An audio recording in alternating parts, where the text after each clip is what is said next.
주님을 바꾸지 않으리.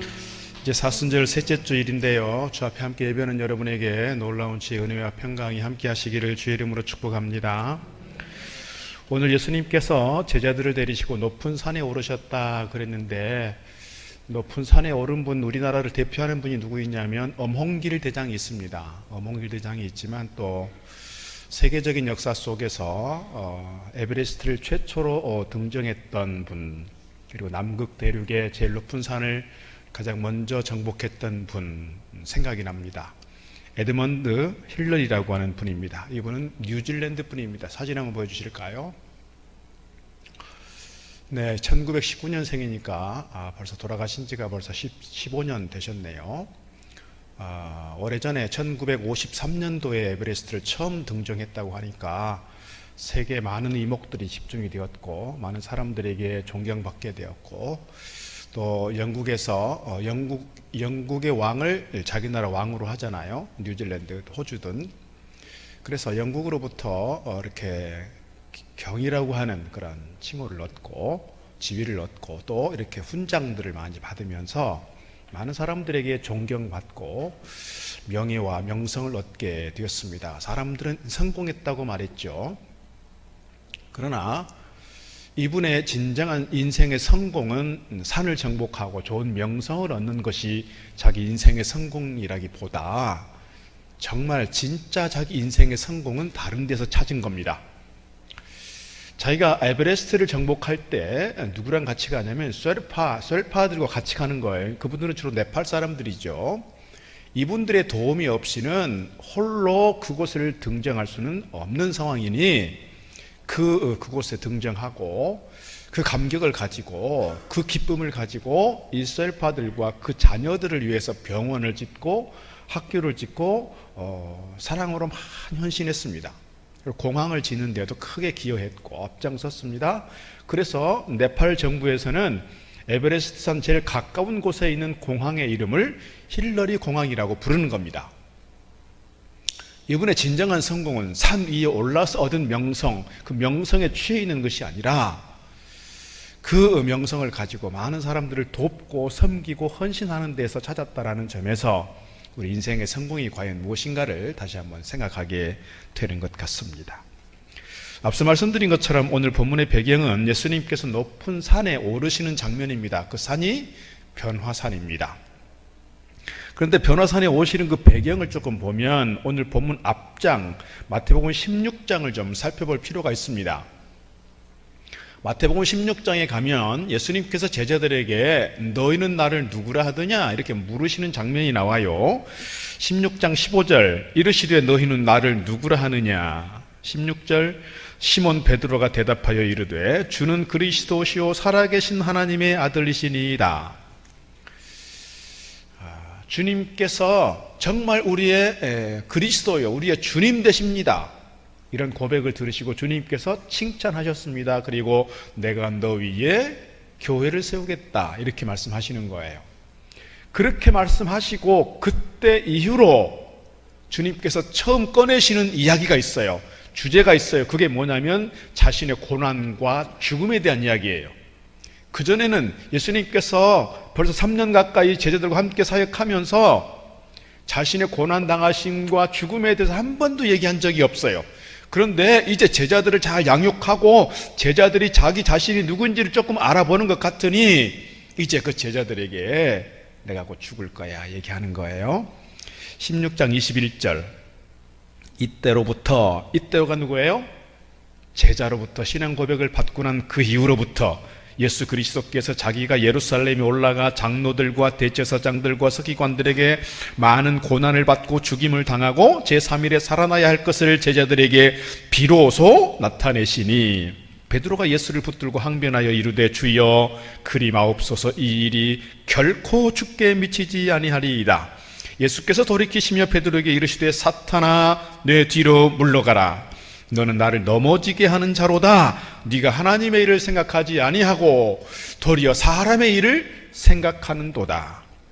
이에 예수께서 제자들에게 이르시되 누구든지 나를 따라오려거든 자기를 부인하고 자기 십자가를 지고 나를 따를 것이니라. 16장의 내용이 이거예요. 다시 말씀드리면 이제 제자들이 예수님에 대해서 예수님이 어떤 분인지 조금 알아가는 그 시간에 예수님께서 장로들과 대제사장들과 서기관들에 붙잡혀서 고난당하시고 죽을 것을 이야기하는 거예요. 그러니까 베드로가 당장 뭐예요? 절대 그럴 수 없습니다. 주님께서 돌아가시면 우리는 어떡하라고요? 이 말입니다. 우리가 주님을 따랐던 중요한 이유는 주님께서 왕이 되시면 나는 영의정, 너는 우의정, 나는 좌의정, 정승들이 되겠다고 하는 그런 기대감을 가지고 주님을 따랐는데 주님께서 돌아가셔버리면 우리는 어떡하라고요? 이런 마음이 생기는 거예요. 그러니까 주님께서 사단아 내 뒤로 물러가라. 방금까지 베드로가 주는 그리스도시요 살아계신 하나님의 아들이십니다. 그러니까 주님께서 네가 하는 이 고백은 하나님께서 성령을 통해 너에게 주신 고백이라고 말씀하시고 너희 위에 교회를 세우겠다고 하셨는데 내가 죽겠다 그러니까 절대 그럴 수 없습니다. 그러니까 주님께서 사단이라고 규정하는 거예요. 사단이라고. 그리고 나서 오늘 1절 말씀 보니까 엿새 후에, 그러니까 이 신앙의 고백과 사단아 물러가라 했던 그 말씀을 선포하고 엿새 후에, 일주일 후에 주님께서 베드로와 야고보와 그 형제 요한을 데리시고 따로 높은 산에 올라가셨다 그랬어요. 그 높은 산 앞서 말씀드린 것처럼 변화산입니다. 이 변화산이 성서신학자들에 의하면 뭐 이렇게 두 군데로 이렇게 나눠지기도 해요. 어떤 것이 정확하게 변화산이다 이렇게 지정할 수는 없지만 하여튼 높은 산에 올라가셨습니다. 그 올라가셔서 하시는 장면들이 있어요. 왜 주님께서 이 변화산에 올라가셨을까? 그리고 변화산에 올라가서 제자들이 이 베드로가 특별히 초막 셋을 짓고 여기 살자 그렇게 얘기하는데 주님께서는 또 꿈 깨라 하고 또 내려오신단 말입니다. 오늘 예수님께서 가신 십자가의 걸음 가운데 오늘 본문은 도대체 어떤 의미가 있는가? 오늘 우리가 조금 함께 살펴보려고 합니다. 오늘 본문에 보면 예수님께서 따로 높은 산에 올라가신 이유에 대해서는 설명하지 않아요. 왜 올라가셨을까? 다른 복음서를 보니까 예수님께서 오늘 높은 산에 올라가신 이유가 설명되는데요. 누가복음 9장 28절에서 이렇게 기록합니다. 이 말씀을 하신 후 8일쯤 되어 예수께서 베드로와 요한과 야고보를 데리고 기도하시러 산에 올라가사, 뭐 하시러? 기도하시러. 예수님께서 중요한 사역의 중간중간 과정마다 뭐 하셨냐면요, 기도하셨어요. 지난주에 보았던 것처럼 광야 40일 기도하셨어요. 제자들을 선택할 때도요, 밤새 기도하셨어요. 가장 중요한 기도의 장면이 있어요. 어디예요? 예수님께서 제자들과 함께 마지막 세족을 하시고 성만찬을 나누시고 마지막 밤에 어디 가요? 겟세마네 가셔서 정말 물이 피가 되도록 그렇게 기도하셨어요. 그리고 내려오셔서 잡히시고 그 다음날 이제 십자가를 지시는 거죠. 오늘 본문의 말씀도 보면 제자들에게 내가 죽는다 말씀하시고 내가 가야 되는 이 길이 과연 하나님의 뜻이 맞나? 정말 내가 이 길을 감당할 수 있을까? 그런 마음으로 아마 하나님께 기도하기 위해서 갔을 것 같습니다. 갔을 것 같아요. 예수님께서 정말 중요한 사역의 과정마다 기도하신 것처럼 오늘 우리가 중요한 인생의 문제를 결정해야 할 때, 중요한 교회의 문제들을 결정해야 할 때 우리가 먼저 해야 될 일이 기도하는 일이라 저는 그렇게 믿습니다. 자녀들을 위해서 기도하시고 여러분의 인생의 과정들을 위해서 기도하시고 교회를 위해서, 나라와 민족을 위해서도 기도할 수 있는 저와 여러분 되기를 주의 이름으로 축복합니다. 오늘 하나님께서 아버지여 이것이 나를 향한 하나님의 뜻이 맞습니까? 제가 과연 이 십자가의 길을 계속 가야 됩니까? 이렇게 하나님께 기도했을 때 하나님께서 그에게 보여주신 세 가지 장면이 어쩌면 기도의 응답으로 보여지는 것 같기도 합니다. 변화산에서 오늘 지금까지 제자들의 보지 못했던 영광스러운 장면을 보게 됩니다. 오늘 영광 이야기를 하니까 떠오르는 드라마가 있습니다. 요즘에 가장 핫한 드라마가 더 글로리라고 하는 드라마입니다. 물론 KBS나 MBC 이런 지상파에서 하는 건 아니지만 많은 사람들이 관심을 가졌고 시청률이 엄청났던 그런 드라마입니다. 요즘 우리 세대를 어쩌면 가장 잘 반영하고 있는, 그래서 뜨거운 관심을 갖게 되는 드라마인 것 같습니다. 동은이라고 하는 아이가 고등학교 다니면서 일진들로부터 계속해서 폭력을 당했습니다. 고데기를 가지고 몸을 계속 지지니까 흉터가 온몸에 다 생기고 그런 트라우마를 가지고 살았는데, 그때로부터 18년 동안 이 동은이는 뭘 했느냐, 이 일진들을, 자기를 향해서 폭력을 행사했던 그 사람들에 대해서 보복하겠다, 복수하겠다, 복수를 꿈꾸며 준비했습니다. 그리고 18년의 시간이 지나서 하나하나의 과정을 통해서 그 사람들을 복수하고 그 사람들에게 보복하는 장면으로 묘사되고 있습니다. 김은숙 작가가 그런 얘기를 했다고 합니다. 우리 역사 속에서 계속해서, 지금도 여전히 그렇잖아요. 얼마 전에 정부의 중요한 자리에 임명됐던 분이 그 아들이 학폭 사건에 관련되면서 그 자리를 결국 내려놨잖아요. 지금도 여전히 학교에서는, 교육의 현장에서는 이런 일들이 비일비재하게 부지기수로 일어나고 있다는 점에서 어쩌면 우리에게 새로운 경각심을 일으켜주는 드라마였던 것 같습니다. 그 김은숙 작가가 하는 얘기가 뭐예요? 그렇게 학폭을 했던 그 일진들이 평생토록 그 죄책감과 책임의식을 가지고 불안과 두려움에 떨면서 살면 좋겠다, 그런 의도가 있다는 거예요. 그래서 지금까지 대부분의 드라마는, 또 교회에서 되게 가르쳤던 거는 뭐예요? 그렇게 나에게 상처를 주고 나에게 아픔을 주었던 사람들에 대해서 어떻게 용서하자, 이렇게 설계해왔잖아요. 대부분의 드라마는 또 그렇게 극적으로 화해를 하고 사과하고 그러면 용서하고 이렇게 끝났단 말입니다. 그런데 이 드라마는 그렇지 않았어요. 일반적인 드라마가 아니었어요. 그래서 적나라하게 그런 복수의 장면들이 표현되면서 청소년 관람 불가 등급이 내려졌습니다. 결국은 자기를 괴롭혔던 그 사람들 다 감옥을 보낸다거나 죽음으로 몰아갔거나 그렇게 보복하고 끝났어요. 근데 왜 이 드라마의 이름을 더 글로리라고 했을까? 글로리라고 하는 단어는 존엄, 영광, 오늘 본문의 제목이 영광이잖아요. 영광이라는 제목인데 왜 학폭의 사태를 가지고 글로리라고 했을까? 그 작가가 하는 얘기는 그거예요. 사람이 폭력을 당하고 성폭력을 당하고 그렇게 모욕을 당하고 조롱을 당하면 그 사람이 가지고 있는 인간으로서의 존엄, 이 존엄이 파괴된다는 거예요. 근데 그 존엄이 뭐냐? 영광이고 글로리라는 거예요. 근데 좀 생각을 해봤어요. 저도 뭐 잠깐 그 유튜브로 이렇게 리뷰하는 거 잠깐 보았는데, 그러면 그 동원이라는 아이가 자기를 괴롭혔던 그 사람들 다 감옥 보내고 다 죽게 만들고 그렇게 보복하고 나서 이 동훈이의 존엄, 동훈이가 가지고 있는 본래적 자기가 가지고 있는 이 영광, 우리가 누구나 인간으로서 누릴 수 있는 자기 존엄이고 영광인데 과연 그렇게 보복이 끝나고 나서 그 영광이, 그 존엄이 회복됐겠는가? 그거는 또 아닌 것 같아요. 그래서 결말 부분에 보복이 다 끝나고 나서 죽으려고 하는 것으로 끝나잖아요. 물론 또 다른 보복으로 또 연결되고 열리는 결말으로 갔지만, 사람이 누릴 수 있는 자기 인간으로서의 본연의 어떤 영광, 자기 어떤 존엄에 대해서는 누구나 누릴 수 있는 권리가 있어요.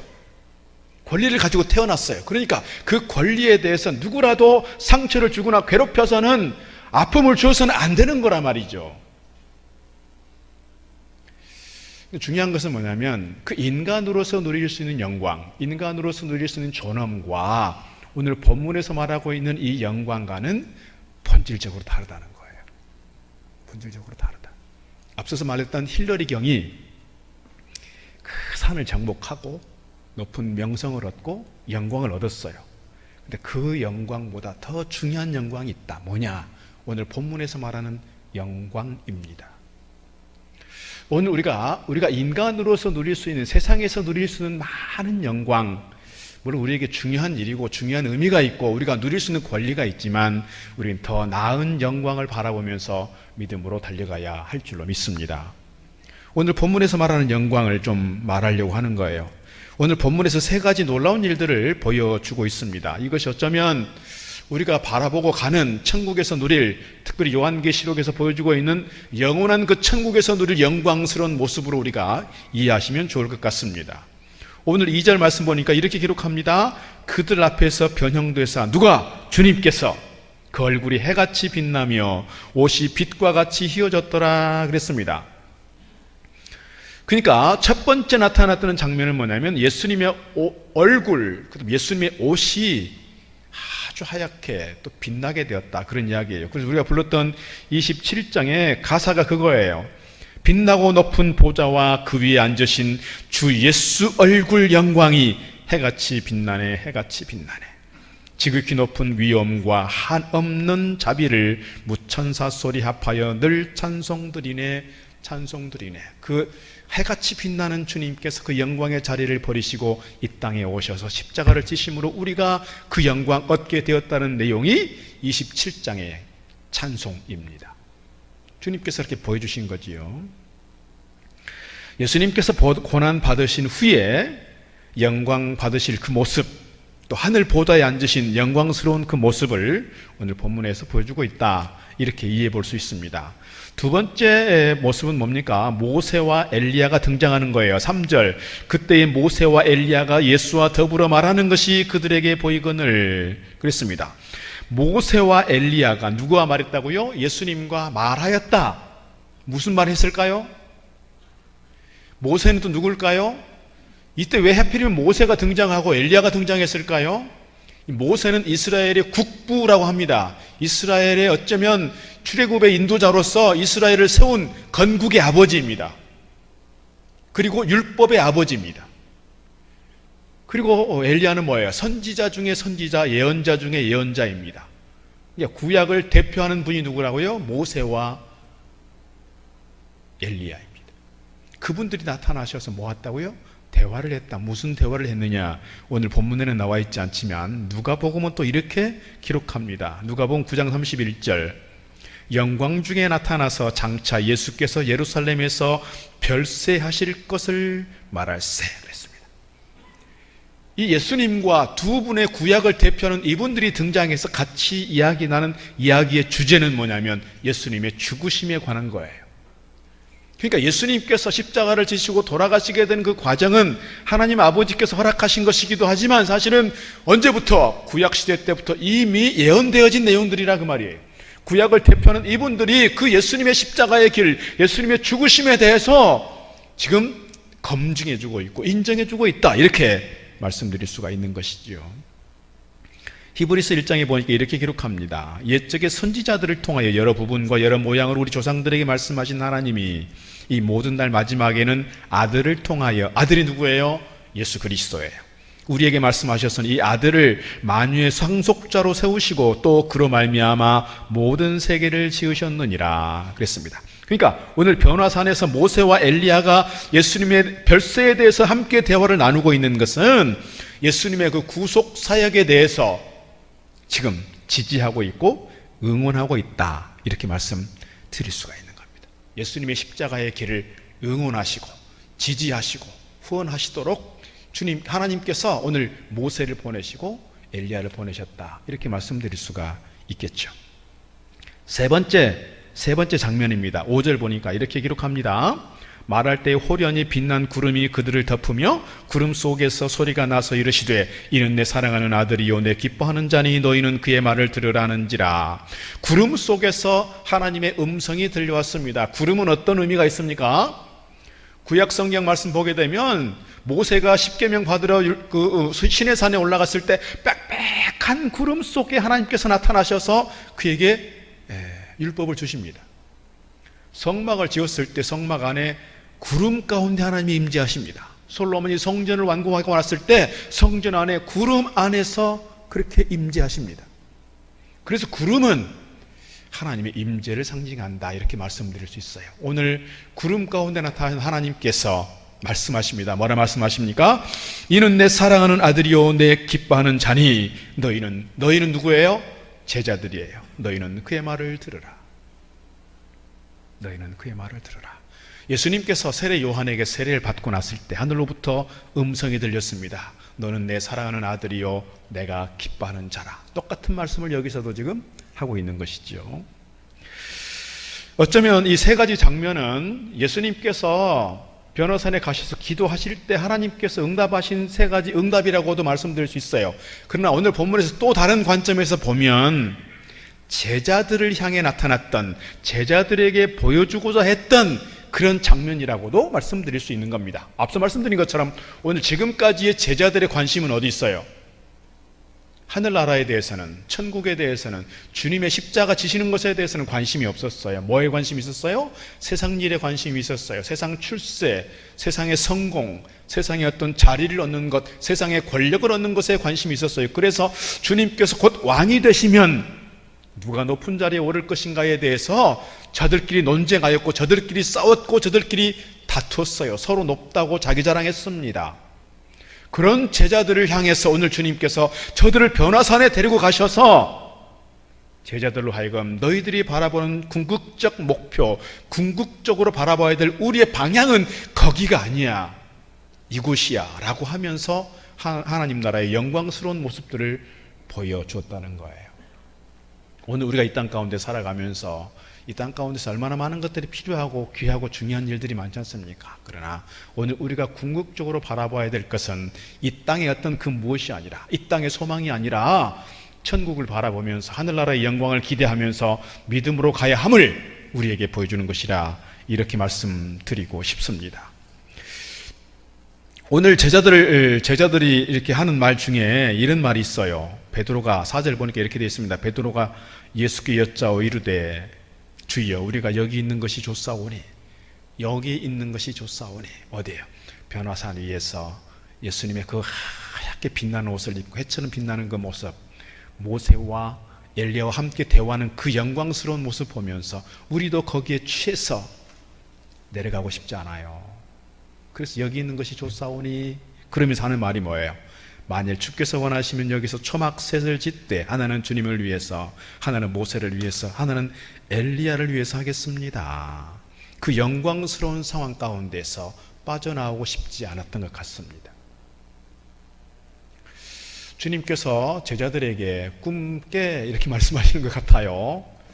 이렇게 기록하고 있습니다. 6절, 하늘로부터 음성이 들렸을 때 제자들이 심히 두려워했다는 거예요. 6절, 제자들이 듣고 엎드려 심히 두려워하니 예수께서 나와 그들에게 손을 대시며 이르시되 일어나라 두려워하지 말라 하시니 제자들이 눈을 들고 보매 오직 예수 외에는 아무도 보이지 아니하더라.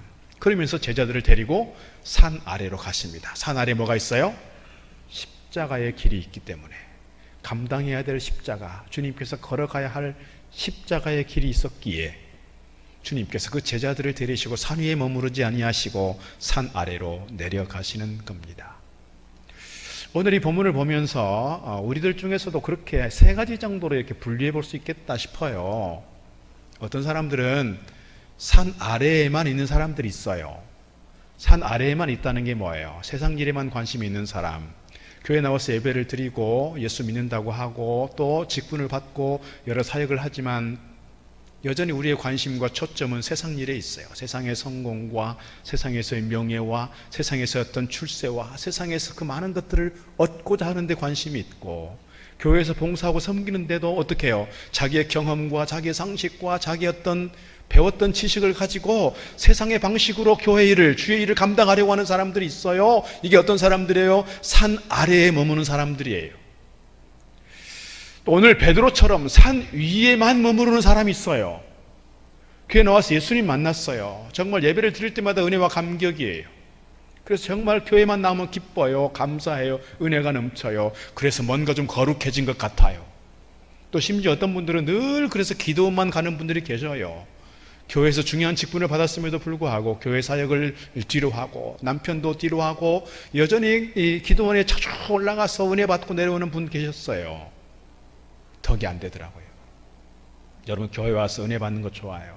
교회 와서 예배를 드릴 때마다 교회에서 여러 가지로 봉사하고 충성하고 헌신하는 거 좋아요.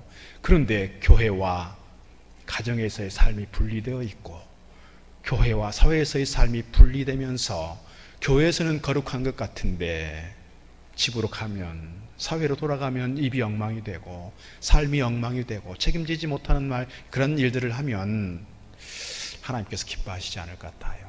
이게 어디에 사는 사람이라고요? 하늘 위에만, 산 위에만 사는 사람이에요. 세 번째 사람은 어떤 사람들일까요? 교회 와서 열심히 은혜 받았어요. 하늘나라에 대한, 천국에 대한 분명한 확신과 소망을 갖게 되었어요. 그래서 열심히 봉사도 해요. 이런 감격과 이런 은혜를 안고 어디로 가요? 내 삶의 자리로 가는 거예요. 산 아래로 내려가는 거예요. 이제 산 아래에서 감당해야 될 뭐가 있으니까요? 내가 감당해야 될 십자가가 있으니까요. 오늘 주님께서 제자들을 데리고 산 아래로 내려가신 중요한 이유는 주님께서 아직 남아있는 사역이 있었어요. 그것이 십자가예요. 그게 죽음의 길이었어요. 고난의 길이었어요. 그걸 마다할 수 없었어요. 하나님께 기도했더니 하나님께서 그렇게 응답해 주셨어요. 오늘 우리도 교회에만 머무르는 것이 아니라, 산 위에만 머무르는 것이 아니라, 산 위에서 경험한 천국의 경험, 영광스러운 하늘나라의 그 경험이 우리 속에 확신으로 다가오고 소망으로 다가와서 이 감격을 안고 어디로? 내 삶의 현장으로, 산 아래로 내려갈 수 있어야 한다는 거예요. 그래서 산 아래에서의 삶이 다른 삶이 아니라 말씀과 감격을 안고 살아가는 삶, 그래서 세상에서 승리의 삶을 살아가는 것, 우리가 가야 할 믿음의 삶인 줄로 믿습니다. 우리가 감당해야 될 십자가의 삶인 줄로 믿습니다. 16장 24절에서 주님이 이렇게 말씀하십니다. 이 예수께서 제자들에게 이르시되 아무든지 나를 따라오려거든 자기를 부인하고 자기 십자가를 지고 나를 쫓을 것이니라. 십자가를 지고 주님을 따라야 하는데요, 뭐를 먼저 해요? 자기를 부인하래요. 자기를 부인하래요. 나를 부인한다, 나를 비운다, 그런 뜻입니다. 우리는 다 본래적으로, 본성적으로 죄인들입니다. 그래서 우리의 생각이 다 이기적이에요. 우리의 본능을 쫓아가다 보면 다 자기중심이고요. 내가 내 인생의 주인이 되고요. 내가 서 있는 공동체에서 내가 늘 주인공 되려고 해요. 이것이 우리 어쩌면 솔직한 본능적인 부분인지 모르겠어요. 근데 오늘 말씀에서 그것을 어떻게 해요? 버리래요. 그것을 부인하고 그것을 비우고, 그래서 내 인생의 주인이 내가 아니라 내 인생의 주인이 주님 되도록 나를 비우고 주님을 내 안에 채워야 하는 것, 이것이 오늘 우리가 감당해야 될 과제인 줄로 믿습니다. 그리고 십자가를 지라는 거예요. 십자가. 오늘 말씀에서 제가 십자가가 어떤 십자가가 있을까 생각해 봤어요. 한 세 가지로 말씀드리고 싶어요. 하나는 믿음을 지키기 위한 십자가가 있어요. 믿음을 지키기 위한 십자가. 이 믿음이 우리를 천국으로 인도하는 것인데, 이 믿음을 지키기 위해서 가끔씩 조롱을 당하기도 해요. 핍박을 당하기도 해요. 바보라고 취급당하기도 해요. 신앙 때문에 손해볼 일이 있다면 기꺼이 보아야 한다는 거예요. 세상 눈치 보느라고 십자가 신앙을 숨겨서도 안 되고요. 세상의 우상에 쉽게 고개 숙이면 안 되고요. 세상의 죄악과 쉽게 타협하면 곤란하다는 거예요. 우리 믿음을 분명하게 지키고 갈 필요가 있다. 두 번째, 말씀을 지키기 위한 고난이에요. 우리는 이제 주님의 말씀을 따르는 자들이니까 주님의 말씀을 따라 순종하고 계명을 따라 믿음으로 가는 사람들이에요. 그러다 보니까 뭐예요? 손해볼 때도 있어요. 희생해야 될 때가 있어요. 세상의 사람들이 가지고 있는 상식으로 바라보면 우리가 다 바보 같아 보여요. 우리가 예배하기 위해서, 봉사하고 섬기기 위해서 시간을 내야 되고요. 또 교회 오면서 뭐 해요? 11조 해요. 여러 가지 또 헌금도 해요. 세상의 사람들이 보는 관점에서 보면 이해가 안 되는 거예요. 차라리 교회 가는 시간에 등산을 해라. 등산을. 건강을 하려면. 아니 11조를 가지고 적금을 해봐라. 그게 모이면 얼마나 되겠냐. 이런 세상의 기준을 가지고 보면요, 교회 나와서 예배하고 봉사하고 헌금하고 하는 것들이 다 납득이 안 되는 거예요. 이해가 안 되는 거예요. 그러니까 바보짓 같아 보여요. 그럼에도 불구하고 오늘 우리가 하나님의 말씀을 따라가고 믿음을 지킨다는 것은 그런 조롱과 그런 핍박조차도, 그런 손해라고 여겨지는 부분조차도 우리가 감수하고 가는 거다, 이렇게 말씀드릴 수가 있습니다. 이것이 내가 감당해야 할 십자가라는 거예요. 또 하나가 있습니다. 또 하나 어떤 고난이 있느냐? 사명을 감당하기 위한 고난. 이것이 내가 감당해야 될 십자가인 줄로 믿습니다. 하나님께서 우리에게 주신 사명들이 있어요. 그 사명을 감당하기 위해서 우리가 뭐예요? 사랑을 실천하기도 하고, 맡긴 직분을 감당하기도 하고, 우리가 뭐 다 사실 쉽지 않은 일이지만 나가서 복음도 좀 전해보자, 전도 좀 해보자, 이 증인의 사명, 이 복음적 사명 앞에 우리가 함께 헌신해보자, 그렇게 해보는 거지요. 우리가 교회를 나오면서 축복만 구하는 신앙은 곤란하다 싶습니다. 영광만 구하는 신앙은 곤란하다 싶습니다. 십자가 믿는 신앙이 중요합니다. 십자가 지는 신앙 더 이상 중요하다 싶습니다. 우리가 십자가를 믿는 신앙만이 아니라 내가 십자가를 짊어지고 감당하겠습니다. 그런 믿음으로 가야 할 줄로 믿습니다. 고린도전서 15장에서 사도 바울은 이렇게 권면합니다. 그러므로 내 사랑하는 형제들아 견고하며 흔들리지 말며 항상 주의 일에 더욱 힘쓰는 자들이 되라. 이는 너희 수고가 주 안에서 헛되지 않은 줄을 알미니라. 우리가 열심으로 헌신하고 열심으로 봉사하고 열심으로 십자가를 감당하는 그 고난의 과정들은 헛되지 않다. 헛되지 않다. 우리 하나님께서 우리를 지켜보고 계시고 우리 하나님께서 우리가 그 영광스러운 나라에 들어가게 될 때 우리의 헌신과 우리의 수고와 우리의 땀 흘림과 우리의 그 사랑의 실천, 우리의 그 모든 것들을 주님께서 기억하셔서 우리에게 좋은 면류관 씌워주시는 줄 믿습니다. No cross, no crown이라고 하는 말이 있습니다. 십자가 없이는 영광도 없다. 십자가 없이는, 주님의 십자가 없이는 부활의 영광이 없었을 것입니다. 주님의 십자가 없이는 우리의 구원의 영광도 없었을 것입니다. 오늘 우리가 감당해야 될 십자가 잘 감당하고 갈 때 우리 안에 놀라운 영광스러운 면류관이 주어지게 될 줄로 믿습니다. 이 하늘나라의 영광을 품고 소망 가운데 이 세상에서 믿음으로 달려가 승리하는 저와 여러분 되기를 주의 이름으로 축복합니다. 기도하겠습니다. 하나님 아버지,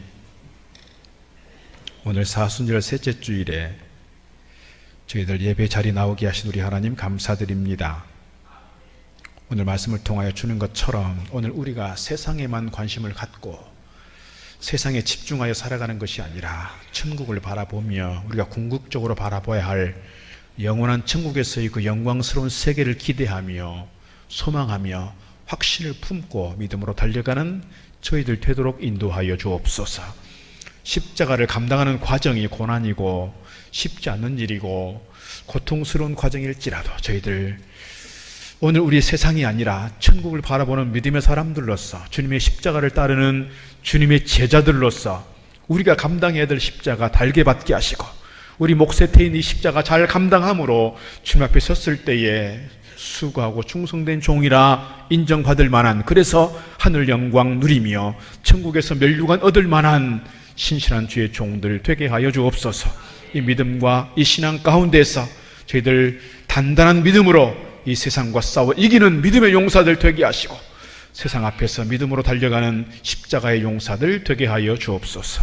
예수님 이름으로 기도드리옵나이다. 아멘. 찬송가 다른 어떤 은혜 구하지 않으리 오직 주님